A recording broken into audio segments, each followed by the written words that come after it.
आज हम भिड़ाने वाले हैं अपने जमाने के दो बेस्ट छोटू स्पीकर्स को। बोस माइक्रो जो 2017 में आया था वर्सेस मार्शल विलन जो आया था 2022 में था, पर मेरे अकॉर्डिंग आज भी ये बेस्ट छोटू स्पीकर है। हाँ, दोनों का सेकंड जेन भी लॉन्च हो गया है, लेकिन बोस का इंडिया में आना भी बाकी है। तो आज है first gen versus first gen. Ladies and gentlemen, you are not ready for दोनों का ही this. दाम करीब करीब 10,000 रुपए के आसपास रहता है। हाँ, लेकिन सेल में अब चूंकि पुराना हो गया है तो प्राइस कई बार कम भी हो जाता है। जहां तक लास्ट मुझे याद है, बोस गया था करीब 7,000 रुपए का और मार्शल करीब करीब 8,500 रुपए का। दिखने में दोनों ही सुंदर है। बोस माइक्रो थोड़ा गोल मरोल टाइप है, लेकिन बिल्ड क्वालिटी दोनों की ही गजब की है। दोनों को ही मैं पहाड़ों पे ले जाके घुमा चुका हूँ, गिरा चुका हूँ, किसी का बाल भी बाका नहीं हुआ। बोस माइक्रो में बहुत सारे बटन है, just like any other Bluetooth speaker. Volume plus minus, media play pouch, speaker on off, सबका अलग अलग बटन। लेकिन मार्शल विलन में ये सारी चीजें करने के लिए एक सिंगल बटन मिलता है, एक कंट्रोल नॉब, जो ये सारा काम कर देता है। मुझे तो ये बहुत हैंडी लगता है, लेकिन सबको पसंद नहीं आता। दोनों में ही स्ट्रैप्स हैं, लेकिन मार्शल के स्ट्रैप पे ज्यादा भरोसा कर सकते हो। बोस का स्ट्रैप एज पे हाथ लगते ही खुल सकता है, मार्शल का नहीं खुलता। प्लस इसमें होल है तो यूज केसेस भी ज्यादा हैं। वाटर एंड डस्ट रेटिंग वाला पार्ट थोड़ा इंटरेस्टिंग है। एक्चुअली नहीं, डस्ट वाला पार्ट ज्यादा इंटरेस्टिंग है। 2017 में IP67 उतना कॉमन नहीं था। IPX7 को स्टैंडर्ड माना जाता था। कंपनीज डस्ट टेस्ट करती ही नहीं थी, बोस ने भी नहीं किया। सिर्फ वाटर टेस्ट करके इस छोटू को IPX7 बोल दिया। लेकिन 2020 में इन्होंने डस्ट टेस्ट किया सेम मॉडल की और ये पास हो गया। तब से छोटू IP67 का सर्टिफिकेट लेके घूम रहा है। जबकि मार्शल विलन 2022 में पैदा ही IP67 के साथ हुआ था। 2017 से लेकर आज तक में कंपनी डस्ट प्रोटेक्शन को लेकर थोड़ा सीरियस हो गई है। अब क्या करे, बाहर डस्ट ही इतना है। होप पब्लिक और गवर्नमेंट भी थोड़ा सीरियस हो जाए। म्यूजिक सारी रात चलेगा। साउंड क्वालिटी देखो, मतलब सुनो। बोस साउंडलिंक माइक्रो का बेस आउट परफॉर्म करता है मार्शल विलन को, लेकिन जब बात ट्रेबल एंड वोकल पे आती है तो this Willen is the king. Rock acoustic genre के लिए या पॉडकास्ट के लिए Marshall Willen is a better option. लेकिन बेस हैवी जॉनरा जैसे EDM, हिप हॉप के लिए आज भी Bose Micro is the king. जब इंडिया में इसका जेन 2 लॉन्च हो जाएगा तो देखते हैं कितना इंप्रूवमेंट हुआ है। लेकिन अभी तक बेस की दुनिया का यही बादशाह है, लिलीपुट की दुनिया में। कुछ कुछ बैकग्राउंड के इंस्ट्रूमेंट्स के डिटेल्स मार्शल विलन में सुनाई दे देता है, लेकिन वो कई बार बोस माइक्रो में मिस हो जाता है। All my thoughts are running round inside my head. Emotions keep coming, they're keeping me from thinking straight. Thought it would be different when I got my things in place. Stuck in this commotion, how come I ain't past this yet? Vocal clarity की जहां तक बात है तो Bose micro disappoint करता है, वही martial villain shine करता है।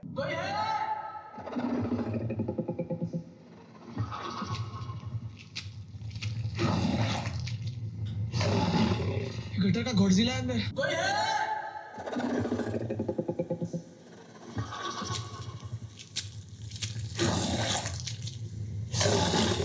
गटर का गॉडजिला है अंदर। पर्सनली मुझे मार्शल विलन का साउंड प्रोफाइल ज्यादा पसंद आया। एक चीज और आपको बता दूं, मार्शल विलन 10 वाट का स्पीकर है। बोस कभी रिवील नहीं करता वॉटेज। जब मैं रिसर्च कर रहा था तो अलग अलग वेबसाइट्स पे अलग अलग वैल्यूज बताई जा रही थी। कोई 5 वाट कहता, कोई 10 वाट कहता, लेकिन बोस खुद कुछ नहीं कहता। Mic testing, 1 2 more. जहां तक माइक क्वालिटी की बात है तो दोनों में ही अच्छा है। कैजुअल कॉल्स और मीटिंग्स के लिए दोनों ही ठीक है। खड़कसी के खड़कने से खड़कती है खिड़कियां, खिड़कियों के खड़कने से खड़कता है खड़क सिंह। खड़कसी के खड़कने से खड़कती है खिड़कियां, खिड़कियों के खड़कने से खड़कता है खड़क सिंह।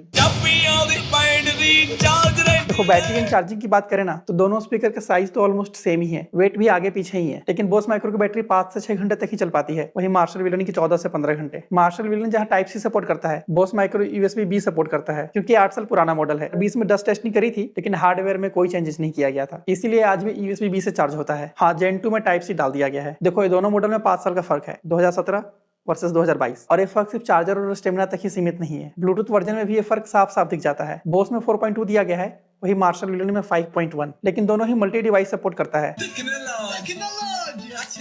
दोनों लोग ऐप सपोर्ट भी करते हैं। बोस के 2 ऐप्स हैं। अब चूंकि ये पुराना स्पीकर है, बहुत पुराना स्पीकर है, तो ये पुराना वाला ऐप यूज करता है। जो जेन 2 आया है वो नया वाला ऐप सपोर्ट करता है। ओल्ड वाले ऐप में कुछ भी ऑप्शंस नहीं है, बस दिख जाता है कौन सा गाना बज रहा है, नेक्स्ट फॉरवर्ड प्ले पॉज हो जाता है, बस। EQ ये सब चेंज नहीं कर सकते, नहीं ऐप से नहीं स्पीकर से। मार्शल वाले ऐप में 3 EQ ऑप्शंस हैं। स्टैक मोड ये सब का भी ऑप्शन है, लेकिन कस्टम EQ का ऑप्शन यहाँ पे भी नहीं है। कुल मिलाकर बात है कि बोस ने 8 साल पहले इस छोटू स्पीकर को जैसा बनाया वो सच में काबिले तारीफ है, लेकिन 8 साल पहले काबिले तारीफ है।